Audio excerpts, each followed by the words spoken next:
दोस्तों नमस्कार, स्वागत है आप सभी का हमारे यूट्यूब चैनल पे। जैसे कि आप सब जानते हैं रेलवे का एग्ज़ाम कुछ दिनों के लिए टल चुका है, तो हम आपके लिए जनरल साइंस के इंपॉर्टेंट क्वेश्चंस को सीरीज़ के तौर पर पेश करने वाले हैं, जो आपकी लॉकडाउन सीरीज़ के लिए या लॉकडाउन स्पेशल के तौर पर आएंगी। तो जो भी बच्चे नए हैं या जो भी चैनल पर पहली बार आए हैं, तो प्लीज़ सारे बच्चे चैनल को सब्सक्राइब कर लीजिएगा और बेल आइकन को जरूर दबा लीजिएगा ताकि आपको रेगुलर अपडेट मिलती रहे। तो आइए स्टार्ट करते हैं इंपॉर्टेंट क्वेश्चन की सीरीज़ को। पहला क्वेश्चन है, इनमें से कौन रेडियो सक्रिय किरण हीलियम नाभिक के समकक्ष होती है? बहुत इंपॉर्टेंट क्वेश्चन है। अल्फ़ा, गामा, बीटा, इनमें से कौन सी रेज हीलियम नाभिक के समकक्ष होती है? तो आपका जवाब हो जाएगा अल्फ़ा। क्यों होता है? अल्फ़ा पर होते हैं 2 पॉजिटिव चार्ज, आपको पता है। और अगर मैं हीलियम की बात करूँगा तो हीलियम का एटॉमिक नंबर होता है 2, इस पर भी चार्ज होंगे 2 पॉजिटिव, इसीलिए इसको हीलियम का समकक्ष कहा जाता है। और हीलियम के न्यूक्लियस को हम अल्फ़ा न्यूक्लियस भी कहते हैं, याद रखिएगा। हीलियम के न्यूक्लियस को हम अल्फ़ा न्यूक्लियस भी कहते हैं, ठीक है। अल्फ़ा, बीटा, गामा तीनों किरणों की खोज के बारे में सबसे पहले जो बताने वाले साइंटिस्ट हैं वो हैं रदरफोर्ड। जबकि अगर हम गामा किरणों की बात करेंगे तो सबसे पहली खोज जो हुई थी वो हुई थी पॉल विलार्ड के द्वारा, और लगभग 1900 के बाद आसपास की बात है।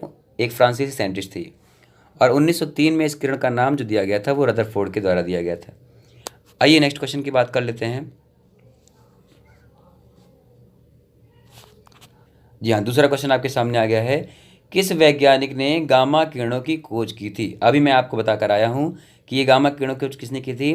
तो सबसे पहला जो श्रेय जाता है वो जाता है पॉल विलार्ड को, और उसके बाद 1903 में इसका जो नाम होता है वो रदरफोर्ड के द्वारा रख दिया जाता है, ठीक। यहाँ पर जो तीसरे साइंटिस्ट लिखे हुए हैं डाल्टन, तो डाल्टन का एक लॉ आप लोग पढ़ते हैं केमिस्ट्री में, जिसको कहा जाता है Dalton's law of partial pressure, यानी कि आंशिक दाब का नियम, ठीक है। बहुत इंपॉर्टेंट क्वेश्चन है, सारे बच्चे याद रखिएगा। आइए नेक्स्ट की बात कर लेते हैं।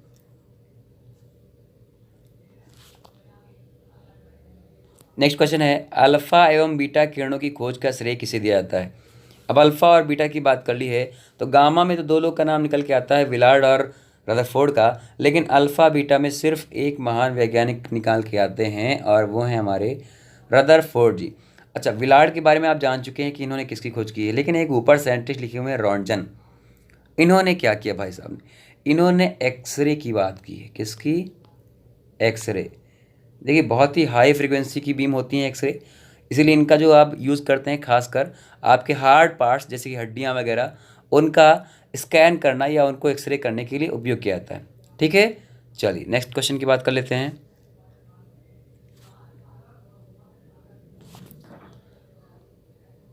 रेडियोधर्मी तत्व किसका उत्सर्जन करते हैं? रेडियोधर्मी तत्व किसका उत्सर्जन करते हैं? तो देखिए, रेडियोधर्मी तत्व उत्सर्जन करते हैं इनमें से किसी नहीं, ठीक है। वो इनमें से किसी भी रेज का उत्सर्जन नहीं करते हैं। क्यों? क्योंकि वो उत्सर्जन करते हैं गामा रेज का, याद रखिएगा, वो उत्सर्जन करते हैं गामा रे का। और किसी भी रेडियो एक्टिव का जो अंततः प्रोडक्ट फॉर्म होता है वो होता है सीसा, याद रखिएगा। जो अंतिम ऑर्बिटल फॉर्म होता है, लास्ट प्रोडक्ट, वो होता है सीसा, ये बात याद रखिएगा, ठीक है। एमिशन किसका करेंगे? गामा रेज का। किसी भी रेज का उत्सर्जन, या जैसे कि इंफ्रारेड या पराबैंगनी या रेडियो, इनमें से किसी का नहीं करते हैं, वो गामा का उत्सर्जन करते हैं। क्लियर? अगर हम बात करेंगे तो भैया जल्दी से बताइए सारे बच्चे, ओजोन लेयर से बचाने के लिए या ओजोन हमारी किन किरणों से रक्षा करती है? जवाब क्या हो जाएगा? पराबैंगनी किरणों का, ठीक है। सोलर कुकर, सोलर पैनल में सन से आने वाली किस लाइट का हम यूज़ करते हैं? जवाब क्या होगा? इंफ्रारेड रेज, ठीक है। इंपॉर्टेंट क्वेश्चन है, हर सवाल को ध्यान रखिएगा। रेडियो धर्मिता की यूनिट क्या है? तो रेडियो धर्मिता की देखिए, अगर हम बात करें रेडियो एक्टिविटी, रेडियो सक्रियता, तो उसकी खोज की थी हेनरी बेकुरल साहब ने। तो जब सक्रियता की यूनिट की बात आती है तो बेकुरल यूनिट भी आपके सामने मिलती है। फिलहाल यहाँ पर तो हमारे पास एक ही ऑप्शन है और वो है क्यूरी, क्योंकि कैंडला जो हमारी होती है वह ल्यूमिनस इंटेंसिटी की, आपको मालूम है, LU। फर्मी जो है ये आपके न्यूक्लियस के साइज़ को मेज़र करी थी, वहाँ का डायमीटर जो भी था, इसीलिए एक फर्मी इक्वल टू क्या रख दिया गया था हम लोगों ने? 10⁻⁻15 मीटर। 10⁻⁻15 मीटर, ये एक फर्मी इक्वल टू साइज आपके पास आ जाता है, ठीक है। चलिए नेक्स्ट क्वेश्चन।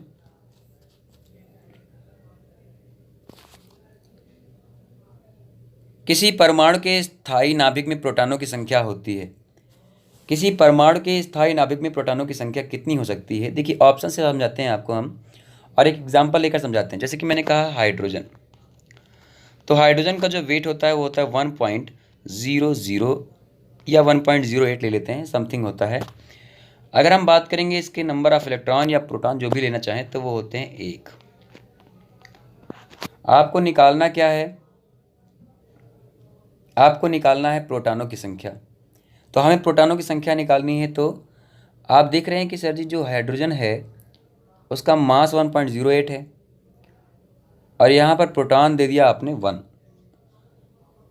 उसने कहा है नाभिक में प्रोटॉनों की संख्या क्या होगी।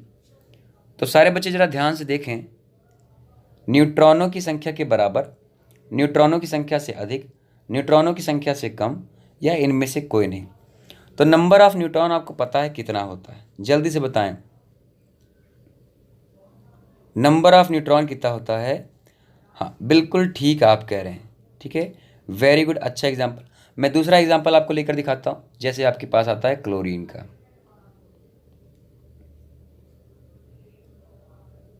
तो क्लोरीन आपके पास अगर आ गया तो आप क्या करेंगे?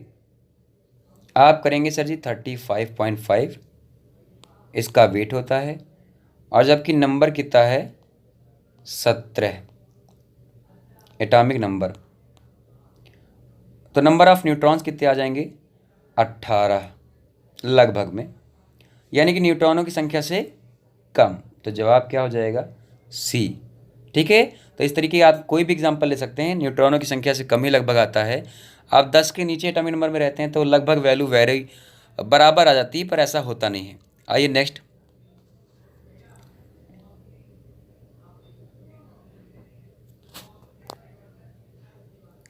रेडियो सक्रिय परिवर्तन में भाग लेता है कौन? रेडियो सक्रिय परिवर्तन में भाग लेता है कौन? परमाणु के संयोजी इलेक्ट्रॉन, परमाणु का नाभिक, ए व बी दोनों, या इनमें से कोई नहीं? अच्छा सवाल है और आसान सवाल भी। भाई जाहिर सी बात है, किसी भी इलेक्ट्रॉन के आउटर मोस्ट ऑर्बिट में जो इलेक्ट्रॉन पड़े होते हैं किसी भी एटम के, वही रिएक्शन पार्टिसिपेट करते हैं और वही हमारे वैलेंसी इलेक्ट्रॉन होते हैं। तो जवाब क्या हो जाएगा? ए। एक चीज़ समझ लीजिएगा, जैसे कि मैं आपके सामने एग्जांपल लेता हूँ Na का, Na यानी कि 11, इसको आप रिप्रेजेंट करते हैं 2, 8 और 1। ये क्या है? ये इसका इलेक्ट्रॉनिक कॉन्फ़िगरेशन है। यहाँ पर जो 1 है वो क्या होता है? वैलेंस इलेक्ट्रॉन होता है, जबकि ये जो 10 बच गए हैं इनको कहते हैं कोर इलेक्ट्रॉन। क्या कहते हैं? Core electron. ठीक है, तो वैलेंस इलेक्ट्रॉन को छोड़कर जितने भी इलेक्ट्रॉन होते हैं उन्हें हम कोर इलेक्ट्रॉन कहते हैं, याद रखिएगा। ठीक है, वैलेंस इलेक्ट्रॉन को छोड़कर जितने भी इलेक्ट्रॉन होते हैं उन्हें हम कोर इलेक्ट्रॉन कहते हैं। क्लियर? चलिए, रेडियो सक्रियता किसका गुण है? रेडियो सक्रियता किसका गुण है? जल्दी से बताइएगा। इलेक्ट्रॉन, प्रोटॉन, न्यूट्रॉन या न्यूक्लियस? आराम से करना। हाँ, तो देखिए इलेक्ट्रॉन चार्ज हैं नेगेटिव, प्रोटॉन चार्ज हैं पॉजिटिव, न्यूट्रॉन चार्ज हैं ज़ीरो, न्यूट्रल होते हैं। नाभिक पर चार्ज होता है पॉजिटिव टाइप में। क्यों? क्योंकि नाभिक के अंदर पाए जाते हैं प्रोटॉन और न्यूट्रॉन पर कोई चार्ज नहीं होता, प्रोटॉन पॉजिटिव होता है, इसीलिए नाभिक को हम पॉजिटिव चार्ज भी कह सकते हैं। लेकिन जवाब यहाँ पर क्या होगा?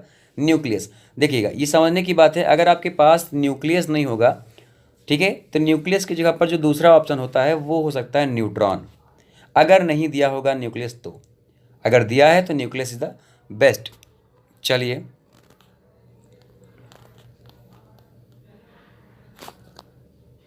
रेडियोधर्मिता की खोज किसने की थी? अभी बात करके आए हैं। रेडियोधर्मिता की खोज किसने की है? जवाब हो जाएगा हेनरी बेकरल। रदरफोर्ड ने क्या किया यार? एटॉमिक मॉडल दिया है, अल्फा बीटा गामा की खोज की है, बहुत कुछ किया है इन्होंने।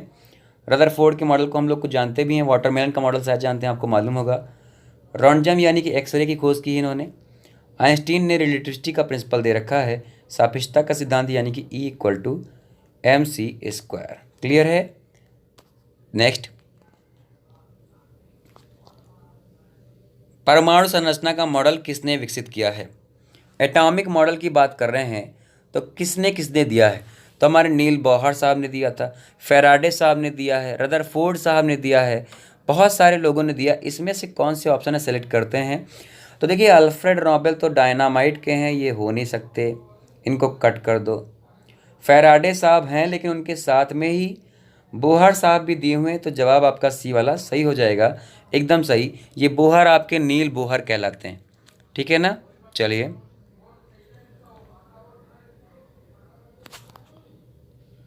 निम्नलिखित में से कौन सी संख्या इलेक्ट्रॉनों की अधिकतम संख्या है जो एम सेल में मौजूद होती। आइए देखते हैं। देखिए इलेक्ट्रॉनों को हम 4 भागों में डिवाइड करते हैं या 4 सेल में डिवाइड करते हैं, के, एल, एम और एन। के है 2, एल है 8, एम है 18 और एन है 32। तो आप देख सकते हैं कि एम में कितने इलेक्ट्रॉन आ रहे हैं, एन में आ रहे हैं 18, यानी कि जवाब हो जाएगा 18।